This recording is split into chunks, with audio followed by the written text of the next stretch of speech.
হরে কৃষ্ণ। নৃসিংহ চতুর্দশী ব্রতের পারণ মন্ত্র কি, কখন পারণ করতে হবে?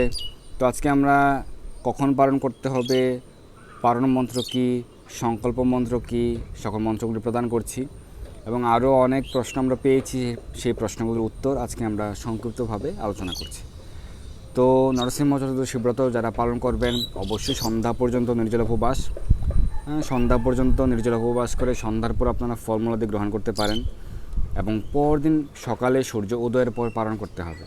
কেউ চাইলে বৃহস্পতিবার সারাদিন রাত উপবাস করে পরদিন একসঙ্গে পালন করতে পারেন। কেউ যদি মনে করেন যে আমি সন্ধ্যার পরও ফলমূল গ্রহণ করব না, সম্পূর্ণ ফাস্টিং করব, ফুল ফাস্টিং, সেটি করা যাবে। আর কেউ চাইলে সন্ধ্যার পর ফলমূল গ্রহণ করতে পারেন একাদশী ব্রতের মতো করে, সন্ধ্যার পর ফল, জল, দুধ, কাজু বাদাম, কাঠবাদাম, আলু সেদ্ধ, মিষ্টি আলু সেদ্ধ, বা কেউ চাইলে একাদশীর সবজি, একাদশীর পায়েস গ্রহণ করতে পারেন। আর পরদিন সূর্য উদয়ের পর পালন করবেন এভারেজ টাইম হিসেবে সকাল 6টা থেকে সকাল 9টার মধ্যে। যদি বিভিন্ন স্থানের সূর্য উদয়ের সময়টা কিন্তু পার্থক্য থাকে, তো আপনার স্থানের সাপেক্ষে সূর্য উদয়ের পর আপনি যে কোনো সময় পালন করতে পারেন ব্রতের পর দিন শুক্রবার। তো ব্রতের পারণ মন্ত্র কি? ব্রতের পারণ মন্ত্র হচ্ছে ইদম নৃসিংহ চতুর্দশী ব্রতফলম সর্বেশাম শ্রীকৃষ্ণ অর্পণমস্তু। এরপর মহাপ্রসাদ মন্ত্র উচ্চারণ করে ব্রতের পালন করবেন।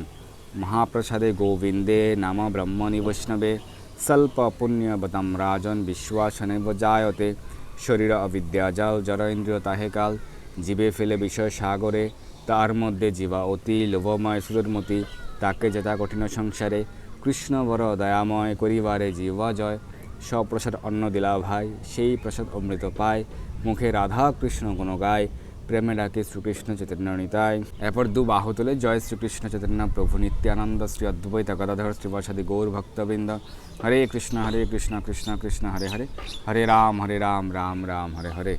তো মহাপ্রসাদ মন্ত্র উচ্চারণ করতে পারেন। জয় জয় ভগবান শ্রী রাধা মাধব জগন্নাথ বলদেব সুভদ্রা মহারানী পঞ্চরত্ন ভগবান নৃসিংহদেব ভগবানের মহাপ্রসাদ কি জয়। মহাপ্রসাদ মন্ত্র উচ্চারণ করবেন এবং এরপর মহাপ্রসাদ গ্রহণ করবেন। এইভাবে আপনি ব্রতের পালন করতে পারেন। পালন মন্ত্র এরপর মহাপ্রসাদ মন্ত্র, এভাবে আপনি ব্রতের পালন সম্পন্ন করলেন, অর্থাৎ অন্ন বা রুটি বা ছাতু বা চিড়ে যে কোনো প্রকার অভিশাস গ্রহণ করে ব্রতের পালন করলেন। তো আমরা জেনে গেলাম যে কখন পালন করতে হবে, পালনের কী মন্ত্র রয়েছে। এখন হচ্ছে ব্রতের দিন ভোরবেলায় যে ব্রতের সংকল্প করতে হয়, হে ভগবান নরসিংহদেব, আমি তো আপনার ব্রত পালন করতে চাই, আমি আপনার ব্রত পালন করতে ইচ্ছুক, আপনি আমাকে বিশেষভাবে কৃপা আশীর্বাদ প্রদান করুন যেন আমি নির্বিঘ্নে সঠিকভাবে এই ব্রত পালন করতে পারি। তো এইভাবে আপনি ব্রতের সংকল্প করতে পারেন। সংকল্প মন্ত্র রয়েছে ওম বিষ্ণু রোম তৎসৎ অদ্য বৈশাখ মাসে শুক্লপক্ষে চতুর্দশী তীর্থ অচ্যুত গোত্রস্য শ্রীমান গোপাল দাস। আপনি আপনার গোত্র, আপনার নাম উচ্চারণ করবেন। নৃসিংহ চতুর্দশী ব্রতম শ্রীকৃষ্ণ প্রীতি কামহ অহম করিষ্যে। এরপর আরও একটি মন্ত্র রয়েছে শ্রী নৃসিংহ মহাভীম দয়াম কৌরু মম পরি আদ্য আহম তিবিধাস্যামি ব্রতম নির্বিঘ্নতম নয়। এই মন্ত্র উচ্চারণ করে আপনি ব্রতের সংকল্প করবেন, অর্থাৎ এই মন্ত্র উচ্চারণ করার পূর্বে আপনি আচমন করে নেবেন। আচমন করে আপনি পুষ্প তুলসীপত্র হাতে নিয়ে এই সংকল্প মন্ত্র উচ্চারণ করে ভগবান নৃসিংহদেবের চরণে পুষ্প তুলসীপত্র অর্পণ করে আপনি ব্রতের সংকল্প গ্রহণ করবেন। সেটি ব্রতের দিন ভোরবেলায়, অর্থাৎ বৃহস্পতিবার ভোরে আপনি ব্রতের সংকল্প গ্রহণ করবেন। অর্থাৎ আমি আজকে ব্রত পালন করতে চাই, হে ভগবান আপনি আমাকে বিশেষভাবে কৃপা আশীর্বাদ প্রদান করুন। যারা মন্ত্র উচ্চারণ করতে জানেন না বা এত প্রসেস করার সুযোগ নেই, সেক্ষেত্রে আপনি প্রার্থনা করবেন, ভগবান তো আপনার প্রার্থনা গ্রহণ করবেন। আপনি ভগবানের সাথে প্রার্থনা করবেন, হে ভগবান আমি তো আজ আপনার ব্রত পালন করতে ইচ্ছুক, আপনি আমাকে বিশেষভাবে আশীর্বাদ করুন। ভগবান অবশ্যই আপনার প্রার্থনা গ্রহণ করবেন। তো অনেক প্রশ্ন আমরা পেয়েছি যে সকলেই ব্রত পালন করতে পারবে কিনা, অসহ্যকালে ব্রত পালন করা যাবে কিনা। হ্যাঁ, অবশ্যই অসহ্যকালে, সকল প্রকার অসহ্যকালে সর্ব অবস্থায় সকলেই নরসিংহ চতুর্দশী ব্রত পালন করতে পারবেন। আমরা প্রশ্ন পেয়েছি দীক্ষিত না হলে কি ব্রত পালন করা যাবে কিনা। হ্যাঁ, অবশ্যই দীক্ষিত অদীক্ষিত কোনো বিচার নেই, কোনো ব্রতের ক্ষেত্রেই সকলেই সকল ব্রত পালন করতে পারেন এবং বিশেষ করে জন্মাষ্টমী, রাধাষ্টমী, নৃসিংহ চতুর্দশী, গৌর পূর্ণিমা, একাদশী ব্রত সকলেই পালন করতে পারবেন। এক্ষেত্রে অদীক্ষিত বা দীক্ষিত কোনো পার্থক্য বা ভেদ নেই। গর্ভবতী মায়েদের ক্ষেত্রে ব্রত পালন করা যাবে কিনা? অবশ্যই ব্রত পালন করতে পারবেন। এই ক্ষেত্রে আপনারা পর্যাপ্ত পরিমাণে ফলমূল গ্রহণ করে ব্রত পালন করবেন।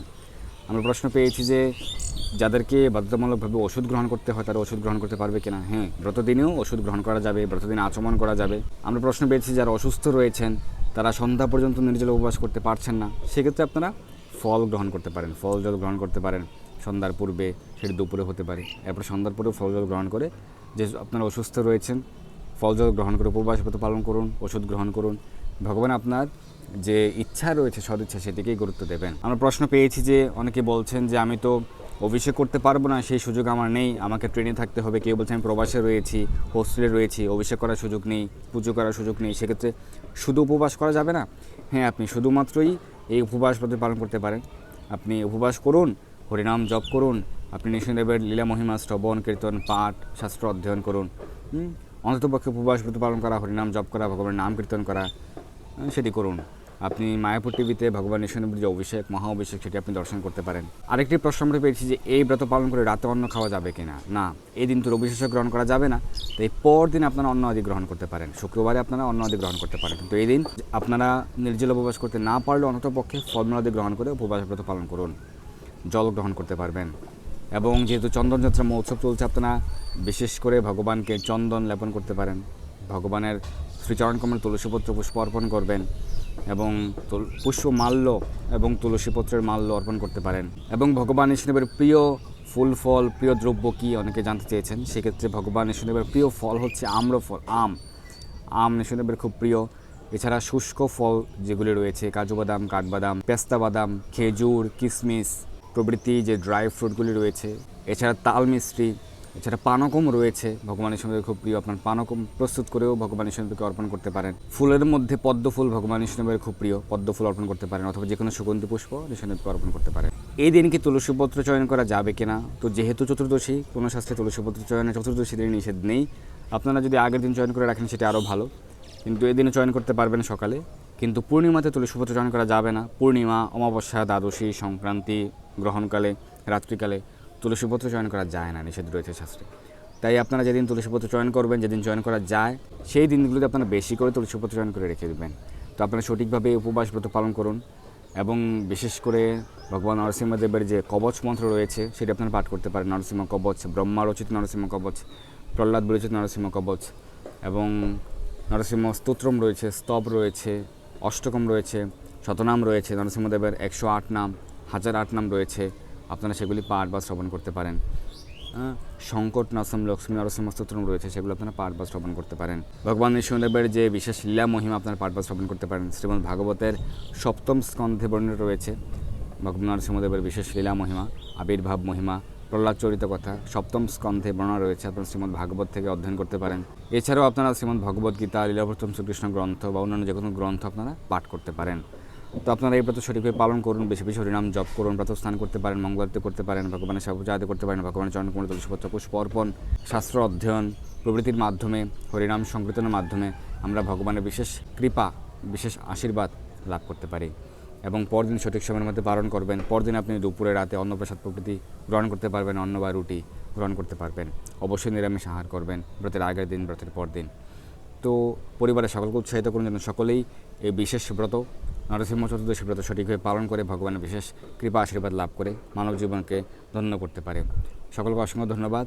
হরে কৃষ্ণ। জয় ভক্তবৎসল ভগবান শ্রী নৃসিংহদেব কি জয়। ভক্তশ্রেষ্ঠ প্রহ্লাদ মহারাজ কি জয়।